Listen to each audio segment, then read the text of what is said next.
പത്മഭുവം വസിഷ്ഠം ശക്തിം ച തത്പുത്രപരാശരം ച വ്യാസം ശുകം ഗൗഡപദം മഹാന്തം ഗോവിന്ദയോഗീന്ദ്രമധാസ്യ ശിഷ്യം ശ്രീശങ്കരാചാര്യമധാസ്യ പത്മപാദം ച ഹസ്താമലകം ച ശിഷ്യം തം തോടകം വാർത്തികകാരമന്യാൻ അസ്മദ്ഗുരൂൻ സന്തതമാനതോസ്മി.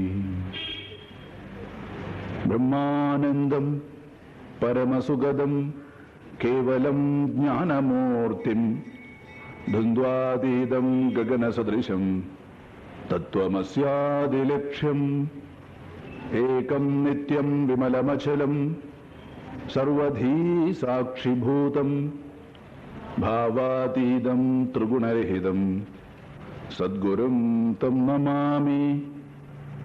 ഭാവാതീതം ത്രിഗുണരഹിതം സദ്ഗുരും തം നമാമി. ഭാവാതീതം ത്രിഗുണരഹിതം സദ്ഗുരും തം നമാമി. യം ബ്രഹ്മാ വരുണേന്ദ്രരുദ്രമരുതഃ സ്തുന്വന്തി ദിവ്യൈസ്തവൈഃ വേദൈഃ സാംഗപദക്രമോപനിഷദൈഃ ഗായന്തി യം സാമഗാഃ. ധ്യാനാവസ്ഥിത തദ്ഗതേന മനസാ പശ്യന്തി യം യോഗിനോ യസ്യാന്തം ന വിദുഃസുരാസുരഗണാഃ ദേവായ തസ്മൈ നമഃ. യസ്യാന്തം ന വിദുഃസുരാസുരഗണാഃ ദേവായ തസ്മൈ നമഃ. യസ്യാന്തം ന വിദുഃസുരാസുരഗണാഃ ദേവായ തസ്മൈ. അടുത്ത ശ്ലോകം. സർവഭൂതസ്ഥമാത്മാനം സർവഭൂതസ്ഥമാത്മാനം സർവഭൂതാനി ചാത്മനി സർവഭൂതാനി ചാത്മനി ഈക്ഷതേ യോഗയുക്താത്മാ ഈക്ഷതേ യോഗയുക്താത്മാ സർവത്ര സമദർശനഃ സർവത്ര സമദർശനഃ സർവഭൂതസ്ഥമാത്മാനം സർവഭൂതസ്ഥമാത്മാനം സർവഭൂതാനി ചാത്മനി സർവഭൂതാനി ചാത്മനി ഈക്ഷതേ യോഗയുക്താത്മാ ഈക്ഷതേ യോഗയുക്താത്മാ സർവത്ര സമദർശനഃ സർവത്ര സമദർശനഃ. ഇന്നലെ ഞാൻ പറയുകയുണ്ടായി, ജലം വസ്ത്രത്തിൽ വ്യാപിച്ചിരിക്കുന്നത് ഒരു വ്യാപകത്വം, നൂല് വസ്ത്രത്തിൽ വ്യാപിച്ചിരിക്കുന്നത് വേറൊരു വ്യാപകത്വം. ജലം വസ്ത്രത്തിൽ വ്യാപിച്ചിട്ടുണ്ടെന്ന് പറയുമ്പോൾ ജലം ഉണങ്ങിക്കഴിഞ്ഞാൽ, ജലം സ്വയം ബാഷ്പീകൃതമായാൽ വസ്ത്രം വേറെ, ജലം വേറെ. എന്നാൽ നൂല് വസ്ത്രത്തിൽ വ്യാപിച്ചിരിക്കുന്നത് എങ്ങനെയാണ്? നൂല് തന്നെയാണ് വസ്ത്രം. നൂല് വസ്ത്രത്തിൽ വ്യാപിക്കുകയല്ല, നൂൽ തന്നെയാണ് വസ്ത്രം. അതുപോലെ ഭഗവാൻ പ്രപഞ്ചത്തിൽ വ്യാപിക്കുകയല്ല, ഭഗവാൻ തന്നെയാണ് പ്രപഞ്ചം. അതുകൊണ്ട് പ്രഹ്ലാദന് തൂണിലും തുരുമ്പിലും ഭഗവാൻ ഉണ്ട് എന്ന് പറഞ്ഞപ്പോൾ വേദാന്ത ദർശനത്തിൽ ആ പൗരാണികമായിട്ടുള്ള ദൃഷ്ടാന്തം കുറച്ചു കൂടുതൽ ദിവ്യവത്കരിക്കപ്പെടുന്നു. അതായത് തൂണിലും തുരുമ്പിലും അല്ല ഈശ്വരൻ, തൂണും തുരുമ്പും ഈശ്വരനാണ് എന്നർത്ഥം. അപ്പൊ എങ്ങനെയുണ്ട്? രണ്ടും രണ്ടാണ്. തൂണിലും തുരുമ്പിലുള്ള അദ്ദേഹത്തിന്റെ സാന്നിധ്യം, അത് രണ്ടും അദ്ദേഹം തന്നെ. കാരണം അദ്ദേഹം അല്ലാതെ ഇവിടെ വേറെ യാതൊന്നും തന്നെ ഇല്ല. ധ്യാന അഭ്യാസത്തിലൂടെ മനസ്സ് ശുദ്ധമായി സ്വഹൃദയത്തിൽ പരമമായിട്ടുള്ള ആത്മസ്വരൂപത്തെ സാക്ഷാത്കരിച്ചാള് ഉടനെ തന്നെ സമസ്ത പ്രപഞ്ചത്തിലും ആ സത്യത്തെ ദർശിക്കുന്നു. സർവഭൂതസ്ഥമാത്മാനം, സർവചരാചരങ്ങളിലും തന്നെ ദർശിക്കുന്നു എന്നർത്ഥം.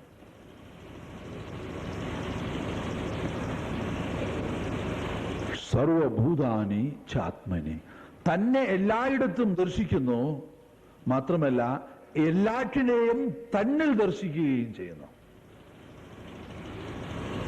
സർവഭൂതാനി ആത്മനി ഈക്ഷതേ. ഈക്ഷ എന്ന് വെച്ചാൽ കാണുന്നു എന്നർത്ഥം. ആരാണ് കാണുന്നത്? യോഗയുക്ത ആത്മാ. ഈ ധ്യാനത്തിലൂടെ ആത്മസാക്ഷാത്കാരം സിദ്ധിച്ചതായിട്ടുള്ള സാധകന് ഈക്ഷതേ കാണുന്നു. എന്താണ് കാണുന്നത്? തന്നെ പ്രപഞ്ചത്തിൽ മുഴുവനും കാണുന്നു. പ്രപഞ്ചത്തെ മുഴുവനും തന്നിലും കാണുന്നു. എന്തുകൊണ്ടെന്നാൽ സർവത്ര സമദർശന.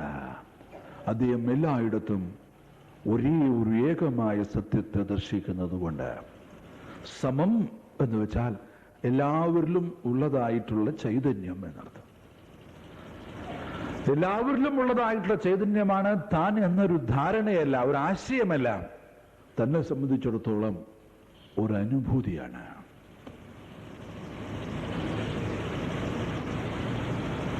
സമസ്തവും താൻ തന്നെയാണ് എന്നതായിട്ടുള്ളൊരു ഭാവം.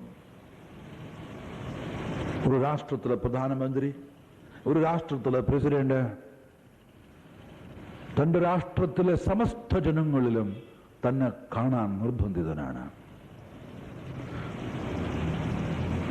അതുകൊണ്ടാണ് തനിക്ക് ഈ പദവി ലഭിച്ചിരിക്കുന്നത്. അവരുടെ ക്ഷേമത്തിന് വേണ്ടി താൻ സമയം ചെലവഴിക്കുന്നത് കൊണ്ട്, അതിനുവേണ്ടി തന്റെ ജീവിതം സമർപ്പിക്കുന്നത് കൊണ്ട് തനിക്ക് ഈ പദവി വന്നിരിക്കുന്നു. രാഷ്ട്രീയ തലത്തിൽ തന്നെ നിങ്ങൾ രാഷ്ട്രത്തെ കാണുന്നു. എല്ലാ പാവങ്ങളിലും, എല്ലാ അവഗണിക്കപ്പെട്ട ആൾക്കാരിലും, എല്ലാ സമ്പന്നരിലും, എല്ലാ വികസനത്തിലും നിങ്ങളെ കാണുന്നു.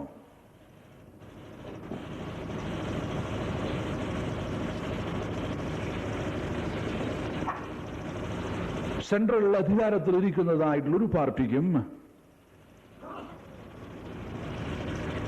രാഷ്ട്രത്തെ മുഴുവനും ഏകമായിട്ടുള്ളൊരു ശരീരമല്ലാതെ കാണാൻ സാധ്യമല്ല. ഞാൻ പറയുന്നത് പ്രവിശ്യ ഭരണത്തിൽ ഏകത്വം ദർശിക്കുന്നു എന്നുള്ളതാണ്. ഓരോരോ ഭൂപ്രദേശത്തെ നാം ഒരു രാഷ്ട്രമായി കണ്ട്, ഒരു സാംസ്കാരികമായിട്ടുള്ള ഭൂമിയായി കണ്ട്, അതിൽ വസിക്കുന്ന ജനങ്ങളുടെ പൈതൃകവുമായി താതാത്മ്യം പ്രാപിച്ച് അവയെ സേവിക്കുമ്പോൾ തന്നെ നമുക്കൊരു ഏകത്വം ഉണ്ടാവുന്നു, ഇല്ലേ?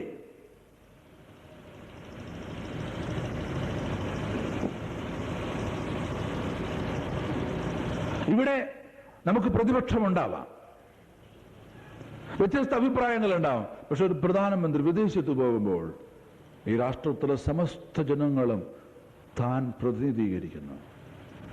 അവിടെ ഭരണപക്ഷമെന്നോ മറുപക്ഷമെന്നോ വ്യത്യസ്ത രാഷ്ട്രീയ പാർട്ടിയെ പ്രതിനിധീകരിക്കുന്നതായിട്ടുള്ള ആദർശമെന്നോ ചിന്തിക്കാൻ പറ്റുകയില്ല. താൻ ഇന്ത്യയെ പ്രതിനിധീകരിക്കുന്നു. ഇന്ത്യയിലെ എല്ലാ വിധത്തിലുള്ള രാഷ്ട്രീയ പാർട്ടിയുടെ ആദർശങ്ങളെയും പ്രതിനിധീകരിക്കുന്നു. ഒരു ദുരന്തമുണ്ടായി, ഒരു വെള്ളപ്പൊക്കമുണ്ടായി, അല്ലെങ്കിൽ അനാവൃഷ്ടി ഉണ്ടായി, ഒരു വരൾച്ചയുണ്ടായി ഒരു സംസ്ഥാനത്തിൽ, ആ സംസ്ഥാനം കേന്ദ്രത്തോട് സഹായം ആവശ്യപ്പെടുന്നു, അപേക്ഷിക്കുന്നു.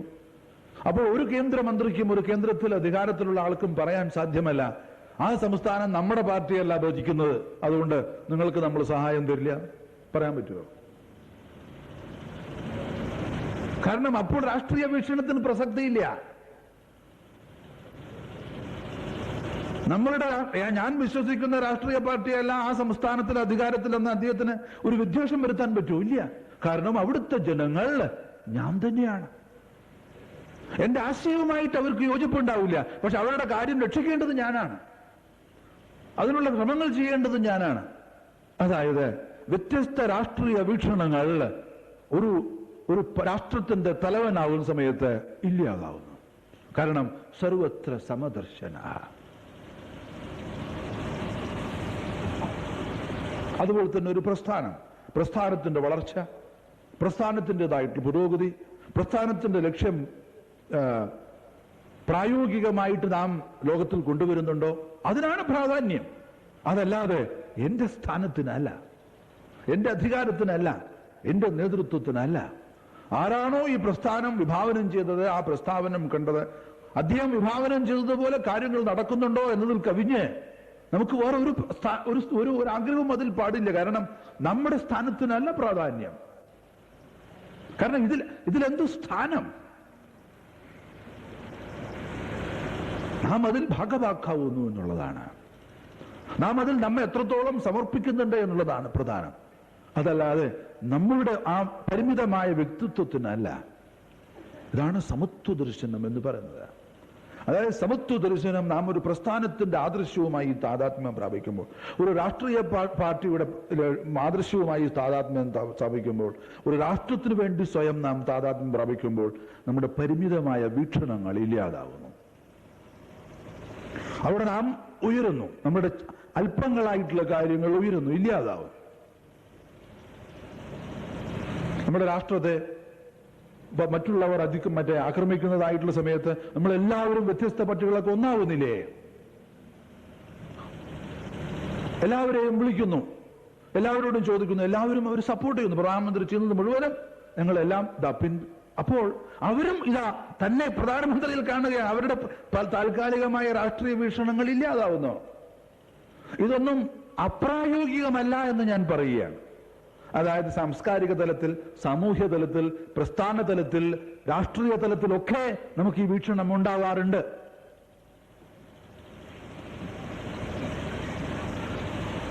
യുഎൻഒയിലോട്ട് പോകുന്നതായിട്ടുള്ള ഫോഴ്സസ്, പിന്നെ അവർക്ക് യുഎൻഒയിലെ ഫോഴ്സിന് അവരുടേതായ യൂണിഫോം ഉണ്ട്.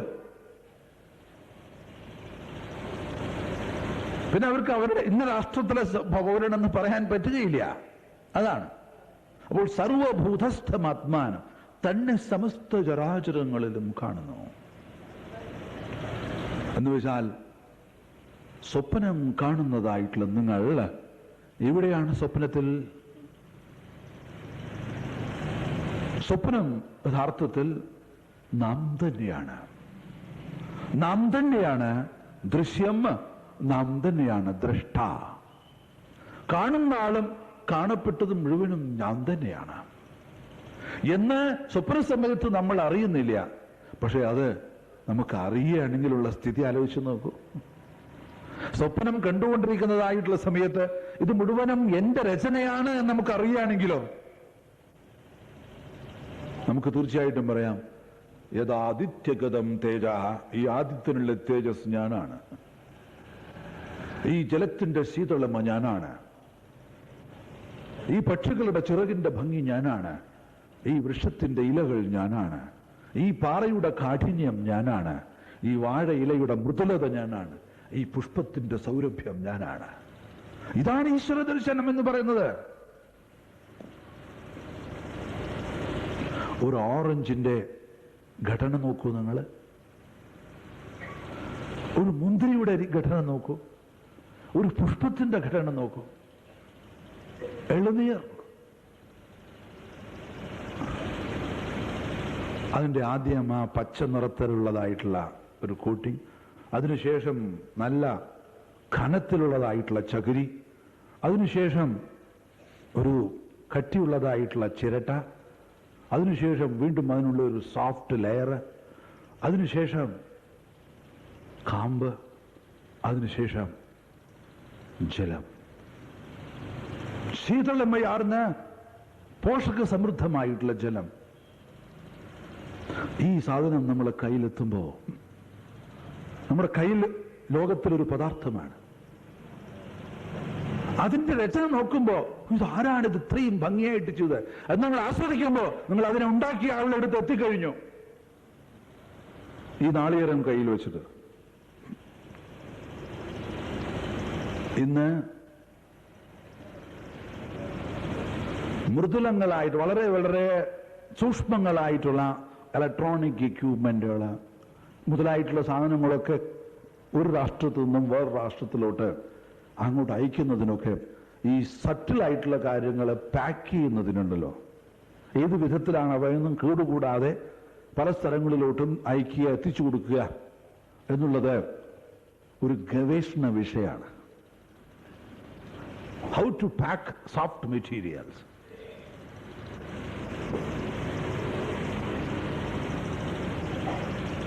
ഇതത്ര ഭംഗിയായിട്ട് പാക്ക് ചെയ്തിരിക്കുന്ന ആർക്കിങ്ങനെ പാക്ക് ചെയ്യാൻ പറ്റും? ഇത് നാളികേരം എത്ര ലെയറാണ് അതിൽ, എത്ര ഭംഗിയായിട്ട് നിർവഹിച്ചിരിക്കുന്നു. ഇത് ഒരു കാര്യം. അപ്പൊ നാം അതിനെക്കുറിച്ച് ആസ്വദിക്കുമ്പോ, അതിനെക്കുറിച്ച് നമ്മുടെ കയ്യിൽ എടുക്കുമ്പോൾ, അതിനെക്കുറിച്ച് ചിന്തിക്കുമ്പോൾ നാം ഉടനെ തന്നെ നാം ആ ചിന്ത തന്നെ നമ്മളെ അത് ഉണ്ടാക്കിയ ആളുടെ അടുത്തേക്ക് എത്തിക്കുന്നു. സൃഷ്ടിയിൽ നാം സൃഷ്ടാവിനെ കാണുന്നു. ഇങ്ങനെ സമസ്തവും ഒന്നല്ല, അനന്തങ്ങളായിട്ടുള്ള കാര്യങ്ങൾ. ദുർഗന്ധം വമിക്കുന്നതായിട്ടുള്ള ചാണകത്തിൽ നിന്ന് സുഗന്ധം പ്രസ്ഫുരിക്കുന്നതായിട്ടുള്ള പനിനീർ പുഷ്പങ്ങൾ ഉണ്ടാവുന്നു. അതിൻ്റെ ഇൻപുട്ട് എന്താണ്? അതൊന്ന് വരുന്നതോ എന്താണ്? എന്താണ് ഇതിൻ്റെ കല? പക്ഷെ നമ്മൾ അത് ആസ്വദിക്കുന്നില്ല. ഒരു പ്ലാസ്റ്റിക് ഫ്ലവർ കണ്ടാൽ നമ്മൾ ഉടനെ ഞാൻ വിചാരിച്ചു ഇത് ശരിയായിട്ടുള്ള പുഷ്പമാണെന്ന്. ശരിയായിട്ടുള്ള പുഷ്പം കണ്ടാലാ ഒരു ചിന്തയില്ല. ഈ കാറിലൊക്കെ തൂക്കുന്നതായിട്ടുള്ള അലങ്കാരത്തിനുള്ള മുന്തിരിങ്ങ മുതലായിട്ടുള്ള സാധനം കണ്ടല്ലോ, അതൊക്കെ കണ്ട് ഇപ്പോൾ പല സാധനങ്ങളും ഉണ്ടല്ലോ, ഇങ്ങോട്ട് കണ്ടാൽ ഒറിജിനൽ പോയിരിക്കും. ഇത്ര നന്നായിരിക്കുന്നു. ഒറിജിനൽ കണ്ടാലോ ഒന്നുമില്ല. ഇത്രയും ഒരു വിഡ്ഢിത്തരം ഉണ്ടോ വേറെ? ഒറിജിനൽ മുന്തിരിങ്ങ, അതിൽ പോഷക സമൃദ്ധി, അതിൻ്റെതായിട്ടുള്ള ഒരു രസം, അതിൻ്റെതായിട്ടുള്ള പാക്കിംഗ്, അതിൻ്റെതായിട്ടുള്ള സ്വാദ്, എല്ലാറ്റിനും വേണ്ട. കണ്ടാലോ ഞാൻ വിചാരിച്ചു ശരിയായിട്ടുള്ള പുഷ്പമാണ്, ശരിയായിട്ടുള്ള ഫലമാണ്, ശരിയായിട്ടുള്ള കണ്ടാവും തിന്നും. അതിന് അല്ല, ഇത് പിന്നിലുള്ളത് നമ്മൾ ഓർക്കുന്നില്ല. അതായത് ഈശ്വരൻ എല്ലായിടത്തും നിറഞ്ഞു നിൽക്കുന്നു. അതിനെ നിരീക്ഷിക്കുവാനുള്ള കണ്ണ് നമുക്കില്ല എന്നർത്ഥം ആണ്. സർവഭൂതസ്ഥമാത്മാനം, സമസ്ത ദൃശ്യങ്ങളിലും തന്നെ തന്നെ ദർശിക്കുന്നു. മാത്രമല്ല സമസ്ത ദൃശ്യങ്ങളും തന്നിൽ താൻ ദർശിക്കുന്നു. ഇത് രണ്ടും അപ്രായോഗികമല്ല, ഓർമ്മിക്കണം. നാം ഒരു ടി വിയിൽ സിനിമ കണ്ടുകൊണ്ടിരിക്കുമ്പോൾ അല്ലെങ്കിൽ എന്തെങ്കിലും പിക്ചർ കണ്ടിരിക്കുമ്പോൾ വെറും 53 സെന്റിമീറ്റർ വീതിയുള്ളതായിട്ടുള്ള സ്ക്രീന് ആ പരിമിതമായിട്ടുള്ള അളവ് ഇല്ലാതാവുന്നു, ഇല്ലേ? കാരണം അതിലെ സംഭവങ്ങൾ നടക്കുമ്പോൾ നമ്മളെ ഫ്രെയിം മറക്കുന്നു. മാത്രമല്ല അവിടെ നടക്കുന്നതായിട്ടുള്ളത് മുഴുവനും നാം അതിൽ കാണുന്നു. എന്തൊക്കെയാണ്? നേവിയിൽ ഷിപ്പുകൾ പോകുന്നു, എയർഫോഴ്സ് മറ്റേ എക്സർസൈസ് ഉണ്ടാവുന്നു, മൗണ്ടനറിംഗ് നടക്കുന്നു, പലതരത്തിലുള്ള. എവിടെയാ? 53 സെന്റിമീറ്റർ. സമുദ്രം, ആകാശം, പ്ലെയിൻ പോകുന്നത്, പ്ലെയിൻ ഇറങ്ങുന്നത്. ഇതെവിടെയാ? 53 സെന്റിമീറ്റർ. ഇതിൽ നാം ലോകത്തെ മുഴുവനും കാണുന്നില്ലേ? അതുപോലെ ആ ഭാവത്തിലോട്ട് നമ്മുടെ അഹങ്കാരം ഇല്ലാതാവുന്നതായിട്ടുള്ള നാം ഈ ശരീരമല്ല, പിന്നെ ഈ ശരീരത്തിൽ നിന്നും അതീതമാകുന്നു. പ്രപഞ്ചത്തിലെ സമസ്ത ദൃശ്യങ്ങളിലും നാം നമ്മെ കാണുന്നു. മാത്രമല്ല പ്രപഞ്ചം മുഴുവനും നമ്മിൽ സ്ഥിതി ചെയ്യുന്നതായിട്ട് നാം കാണുന്നു. അഭിമന്യ തപോവന സ്വാമികൾ, പൂജ്യ ചിന്മയാനന്ദ സ്വാമികളുടെ ഗുരുനാഥൻ ഹിമാലയത്തിൽ ഹിമാലയത്തിൽ സഞ്ചരിക്കുന്നതായിട്ടുള്ള സമയത്ത് പല വിധത്തിലുള്ള അദ്ദേഹത്തിൻ്റെ ഭാവങ്ങൾ ഈ ശ്ലോകത്തിൽ നിഴലിച്ചു കാണാം.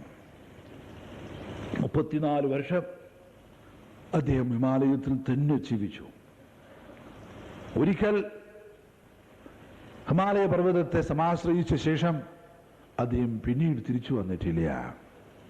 അവിടെ തന്നെയായിരുന്നു. 1924 ചിങ്ങമാസത്തിൽ അദ്ദേഹം കേരളം വിടുന്നു. 1957 മകരമാസത്തിലെ പൗർണമിയിൽ അദ്ദേഹം ഉത്തരകാശിയിൽ വെച്ച് സമാധിയാവുന്നു. അദ്ദേഹത്തിൻ്റെ അതിപ്രശസ്ത സംസ്കൃത കൃതികളാണ് സൗമ്യകാശീശ സ്തോത്രം, ബദരീശ സ്തോത്രം, ഗംഗോത്രി ക്ഷേത്ര മഹാത്മ്യം, ഈശ്വര ദർശനം, മലയാളത്തിലുള്ള കൃതി ഹിമഗിരി വിഹാരം, കൈലാസയാത്ര മുതലായിട്ടുള്ളത്. സൗമ്യകാശീശ സ്തോത്രത്തിൽ അദ്ദേഹത്തിൻ്റെ അനുഭവങ്ങളെ അദ്ദേഹം വാക്കുകളിലൂടെ വിവരിക്കുന്നുണ്ട്. ഒറ്റയ്ക്ക് ഏകനായി സമസ്തത്തിലും ഈശ്വരനെ ദർശിച്ചുകൊണ്ട് സഞ്ചരിക്കുന്നതായിട്ടുള്ള സ്വാമി തപോവന് തളർന്ന് ഒരു സ്ഥലത്തെത്തുമ്പോൾ പർവ്വത പ്രദേശത്തിലെ ഗ്രാമീണർ അദ്ദേഹത്തെ സ്വാഗതം ചെയ്യുന്നു. നമ്മളെപ്പോലെയല്ല, സ്വയം ദരിദ്രരാണെങ്കിലും സാധു മഹാത്മാക്കളെ ആദരിക്കുന്നതിൽ ഇന്നും പർവ്വത പ്രദേശത്തിലെ നിവാസികൾ ഏറ്റവും ധന്യരാണ്. ഇതര പ്രദേശങ്ങളിലെ ഇന്ത്യയിൽ തന്നെ ഇതര ഭാഗങ്ങളിലെ ആൾക്കാർ അത് കണ്ടുപിടിക്കേണ്ടതാണ്. യഥാർത്ഥത്തിൽ തപസ്വികളെ ബഹുമാനിക്കാൻ അവർക്ക് പ്രത്യേകം ഒരു കഴിവ്, സഹജമായിട്ടുള്ള കഴിവ്. അദ്ദേഹത്തിന് ഒരു ഗ്ലാസ് പാല് കൊണ്ടുപോയിട്ട് ഒരു ഗ്രാമീണ കന്യക കൊടുക്കുന്നു. ഇത് കുടിച്ച് ക്ഷീണം മാറ്റിയ ശേഷം അദ്ദേഹം പറയുകയാണ്, യോ ദേവോ ധേനുരൂപേണ ദുഗ്ധം പ്രസൂയതേ നമസ്തസ്മൈ നമസ്തസ്മൈ നമസ്തസ്മൈ നമോസ്തുതേ. ഏതൊരു ദേവനാണോ ധേനുവിന്റെ രൂപത്തിൽ പാലിനെ തന്ന് എൻ്റെ ക്ഷീണത്തെ ഇപ്പോൾ തീർത്തത്, ആ ദേവന് ഞാൻ നമസ്കരിക്കുന്നു എന്ന്. പച്ച പുല്ലിൽ നിന്ന് കറുത്ത പശുവിലൂടെ വെളുത്ത പാലിനെ ഉണ്ടാക്കുന്നതായിട്ടുള്ള അവിടുത്തെ കലയെ ഞാനിതാ നമസ്കരിക്കുന്നു. വീണ്ടും അദ്ദേഹം നടക്കുന്നു.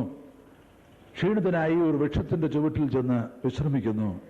അപ്പോൾ സ്വാമികൾ പറയുകയാണ്, യോ ദേവോ വൃക്ഷരൂപേണ സ്തബ്ധഛായാം പ്രയച്ഛതി നമസ്തസ്മൈ നമസ്തസ്മൈ നമസ്തസ്മൈ നമോസ്തുതേ. ഏതൊരു ദേവനാണോ വൃക്ഷത്തിന്റെ രൂപത്തിൽ ആ വൃക്ഷത്തിന്റെ ചുവടിനെ ആശ്രയിക്കുന്നവർക്ക് എല്ലാവർക്കും ക്ഷീണം തീർക്കാനുള്ളതായിട്ടുള്ള തണൽ നൽകുന്നത്, ആ ദേവനെ ഞാനിതാ നമസ്കരിക്കുന്നു എന്ന്.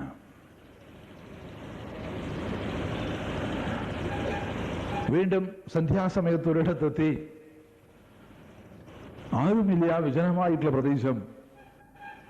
എവിടെയും ഒരു ഗ്രാമത്തിന്റെ ലാഞ്ചന പോലും കാണുന്നില്ല. ഇന്ന് വൈകുന്നേരം എവിടെയാണ് ഞാൻ കിടക്കുക എന്ന് ആലോചിച്ചുകൊണ്ട് ഇങ്ങനെ സ്വയം അവിടെ ഒരു പാറയുടെ മുകളിൽ വിശ്രമിക്കുമ്പോൾ അദ്ദേഹത്തിന് കേൾക്കുന്നതായിട്ടുള്ള സ്വാഗതം ഒരു നെരിയുടെ ഗർജനാണ്.